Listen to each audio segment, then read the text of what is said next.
अब किसी के जहन में ये बात आ सकती है कि हदीस में तो अभी पढ़ा, इससे पहले वाली हदीस में आया कि मक्का और मदीना में दज्जाल दाखिल नहीं हो सकता है, उसकी हर गली पर और हर घाटी पर फरिश्ते हैं जो उसको धकेलेंगे, उससे मक्का और मदीना की हिफाजत करेंगे। तो ये कैसे बैतुल्लाह का तवाफ़। बिस्मिल्लाहिर्रहमानिर्रहीम। अन अब्दुल्लाह इब्न उमर अन्न रसूलल्लाह सल्लल्लाहु अलैहि वसल्लम क़ाल। हज़रत अब्दुल्लाह इब्न उमर रदियल्लाहु ताला अन्हु से रिवायत है कि नबी पाक सल्लल्लाहु अलैहि वसल्लम ने इरशाद फरमाया, राइतुनी अल्लैलता इंदल काबा, मैंने अपने आप को रात में काबे के पास देखा। फ़राइतु रजुलन आदमा का अहसनी मा अंत राइम मिन उद्मिर रिजाल, तो मैंने एक गंदुमी रंग के आदमी को देखा, गेहूँ जैसे कलर के, गंदुमी रंग वाले लोगों में से खूबसूरत आदमी को जैसे आप देखें। गंदुमी रंग के अलग अलग लोग होते हैं, लेकिन बेहतरीन खूबसूरत तरीन आदमी हो वैसा आदमी मैंने देखा। लहू लिम्मा, उसके लंबे बाल थे। देखो बाल जो रखते हैं ना, लिम्मा किन बालों को कहते हैं? ये जो बाल बड़े रखते हैं और कानों की लो से नीचे जो बाल हो उनको लिम्मा कहते हैं।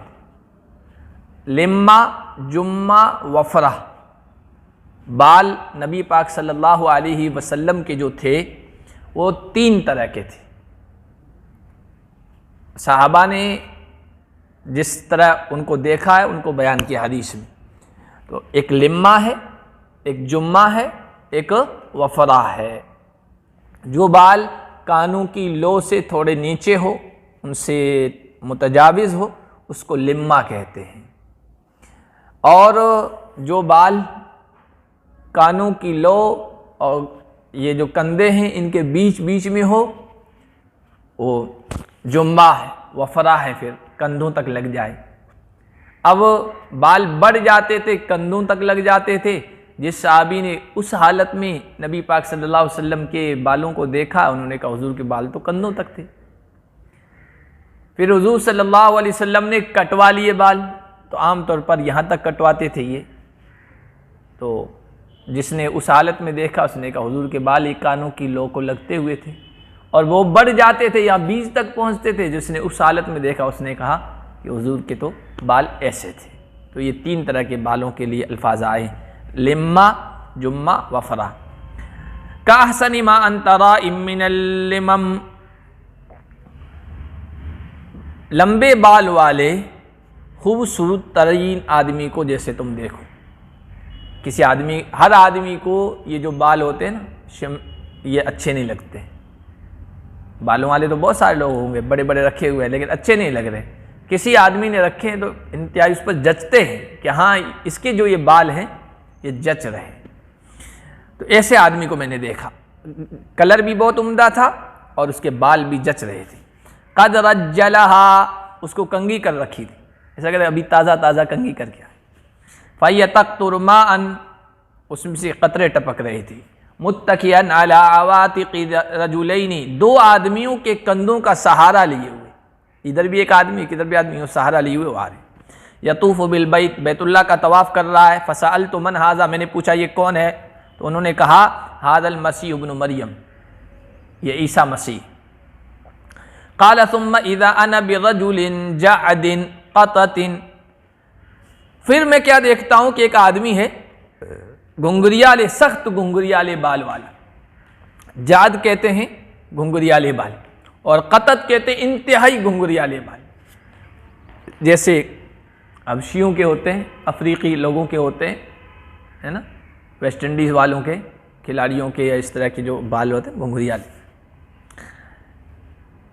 आवारिल आइनिल युमना, दाईं आँख का काना है, उसकी दाईं आँख कानी है। कान्ना आइनौ इनबतुन ताफिया, ऐसा लग रहा था कि उसकी आँख फूला हुआ अंगूर है, किशमिश है। काशबही मन राइतु मिनन नासि बि इब्न क़तन, जिन लोगों को मैंने देखा है उनमें इब्न क़तन से ज़्यादा मिलता जुलता। इब्न क़तन एक यहूदी था, अब्दुल अज़्ज़ा इब्न क़तन, उस उसकी शक्ल से मिलती जुलती इस आदमी की शक्ल थी। हो सकता है अब्दुल अज़्ज़ा बिन क़तन की एक आँख यूँ फूली हुई हो, बाज़ लोगों का ये जो बीच में होता है ना पुतली फूल जाती है, सफ़ेद हो जाती है, ऐबदार हो जाती है। वाज़ियान यदई अला मनकबई रजुलैनी, ये भी अपने दोनों हाथ दो आदमियों के कंधों पे रखे हुए था, बैतुल्लाह का तवाफ़ कर रहा था। मैंने पूछा ये कौन है, तो उन्होंने कहा कि ये मसीह दज्जाल है। वो मसीह इब्ने मरियम थे, ये मसीह दज्जाल है।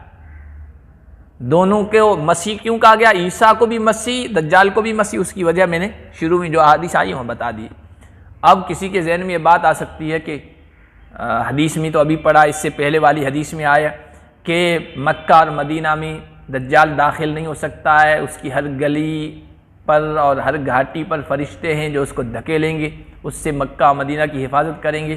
तो ये कैसे बैतुल्लाह का तवाफ़ कर रहा है। तो भाई ये ख्वाब है, ख्वाब में इंसान कुछ भी देख सकता है। तो ये ख्वाब है और ख्वाब के ज़रिए से इशारा इस तरफ किया गया है कि दज्जाल का फितना पेश आना है और उसका फितना बड़ा ख़तरनाक होगा।